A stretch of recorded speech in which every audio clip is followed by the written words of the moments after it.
I'd like to start off by posing a question to all of you. What is one aspect of your life that has the most drastic change ever? For some of you, that may look like your habits and routines, your weight, your financial status, and perhaps maybe even your relationships. For me, the aspect that has had the most drastic change of my life was my conversations, specifically the topics of my conversations. It feels like yesterday where the biggest conversation topic was who would win in a fight, Iron Man or Batman, or yo, look at what Pokemon card I pulled last weekend. Nowadays though, the conversation topics have been a bit more heavy, and I'd be lying if they said they didn't induce a bit more anxiety. Hey man, what college are you planning to go to? What career path are you planning to pursue? And perhaps the most terrifying, yo, that girl over there looks cute, bro. Why don't you go over there and talk to her?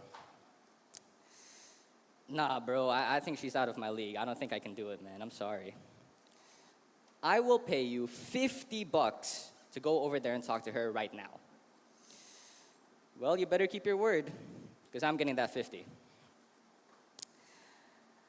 However, despite all of the anxiety, uncertainty, and introspection that these conversations induce within me, there is one conversation throughout my life that has probably played the most pivotal role in my development and has probably induced the most anxiety. Average conversations usually last about 30 minutes. This one lasted me 3 months. Imagine a person constantly berating you about your possible moral corruption, endlessly trying to convince you that you are about to do or wish to do the most abhorrent and censored acts a human could ever be found guilty of: murder, sexual assault, torture, and perhaps, if you're religious, blasphemy and praying to the devil unknowingly. Well, there was a girl named Lucy who, despite my awareness of her existence, she had come up to me in a chemistry exam 2 years ago. This is how that scene played out. As I was doing my chemistry exam, all of a sudden I feel a tap on my shoulder. Hey, why don't you look at this? And I would be like, what? Yeah, why don't you look at this for a second? This, I think, is your desire to severely harm somebody. And I think you would derive a lot of enjoyment from doing something like this. No, I meant, what's the answer? Do you think it's a redox or an oxidation equation? I can't really tell. And all of a sudden, anxiety busts through the door. Somebody signal danger over here. Yo, hold on, what is that? Oh, dude, is that the question? Dude, we did this like 2 months ago, man. It's redox. What is this? And all of a sudden, throughout the door, apprehensiveness came around. Yo, oh my goodness, what is this desire, man? You can't be thinking stuff like this. And all of a sudden, they decide to put everything into overdrive. Yo, tell the heart to start pumping more blood. Tell the lungs to take shallower breaths. And all of a sudden, I was panicking in the exam room. Now I can hear a lot of you asking, Ethan, how and why was Lucy able to instigate this level of response from you? I mean, what credibility does Lucy have to be telling you what you are and are not going to do? I mean, you know yourself best, right? And that is the reason why it was scary. Lucy isn't actually real. In fact, Lucy is me. She is a personification of my OCD thoughts and my intrusive thoughts. To clarify, I do not mean the OCD that is misrepresented in popular media.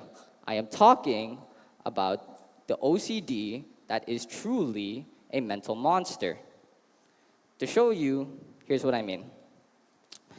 The normal OCD sufferer looks like this. Imagine a thought. What if you kill your family?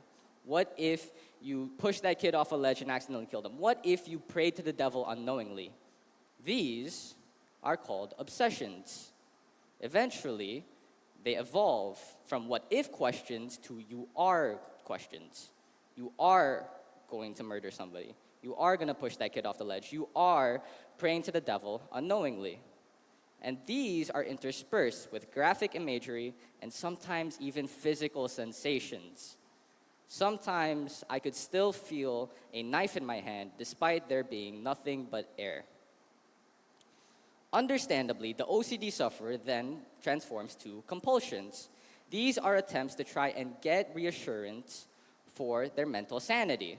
And these look like constant Google searches, seeking reassurance from friends and family, and asking themselves questions, rumination, and all of these things, looking at past experiences, trying to gather evidence as to whether they are truly what their OCD is telling them they are.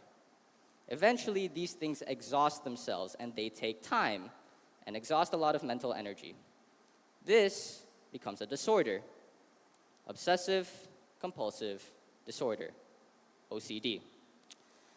It doesn't take long for one's sense of identity and self to start being put under the microscope and also being put under fire. Normally, anxiety and dread would usually fill my body, but that eventually evolved into self-loathing and self-abuse. It came to a point that 3 months down the line, I had exhausted all of my options. I told my mom, I told my dad, and they all didn't seem to understand the impact that Lucy was truly holding on myself. I then spoke to a couple of friends, and I could tell that the act of them trying to help me seemed like a burden. Therapy was too expensive and frankly too scary. I mean, Lucy put the thought in my head, what if therapy just doesn't work out for you? What if you don't actually have OCD? These are thoughts that Lucy would actually give to me. So, eventually one night, I had tried everything. I had prayed to the Lord, asking Him for help, and the final straw took place there. After praying to the Lord, I had been filled with thoughts such as, the Lord does not listen to unrighteous people like you. You are the descendant of the devil. That night was probably one of the more toughest nights I've ever held in my life. Self-loathing consumed me, and I had tried to find a way out of it for 3 months straight, while also keeping my moral compass in check. In this scenario, it was going all over the place. And what once seemed to be so reliable and a sense of self-worth suddenly diminished and degraded itself. That was until I decided to try one last option. However, it necessitated 3 things that I didn't have for myself at the time: self-compassion, understanding, and time. How could someone be so compassionate to themselves when they are incredibly morally ambiguous about their stance? How could someone understand the thoughts of Lucy? She clearly belongs in a jail cell. And how could someone spend time when clearly the lives of others are at stake here? Or at least, that's what Lucy told me. But it was the only option left that I had to do. And that is precisely what I did.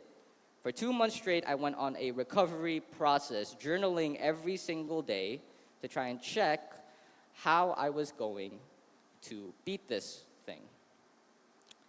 Eventually, I got the hang of it. And now, the last conversation I had with Lucy ended up looking like this. I had woken up one morning, and I told myself in my journal, or in my head at least, Lucy, I understand that there's so many threats that you can give me, but I'm not gonna let you control myself any longer. I understand that you are scared, that you are uncertain, that these anxieties that truly plague my brain could very well be real, and I acknowledge that. And as much as I am repulsed, or as much as I hate to say it, this mental space belongs to you too. Please feel free to roam around.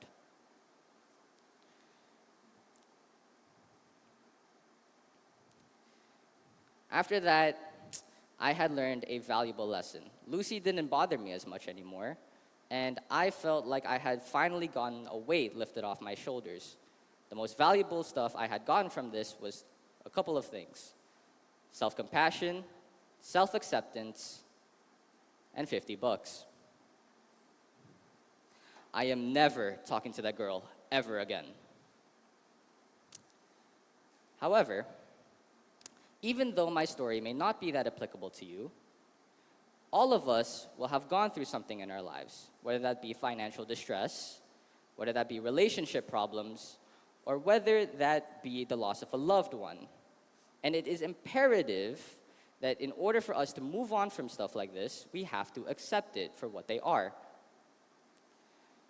My personal way of accepting things is through reflection, self-compassion, and time.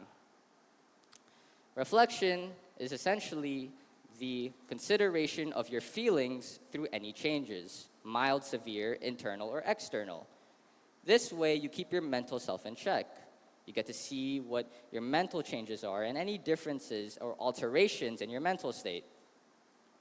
After that, you have self-compassion. Imagine a friend comes up to you with an immense problem and asks that they need your help to get better. Now apply that same sentiment inwards. And lastly, these things take time. They require a lot of time. Acceptance isn't a one-day journey, but rather a weekly journey of mindfulness and meditation.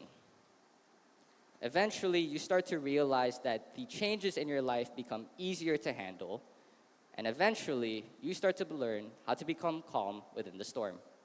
Thank you.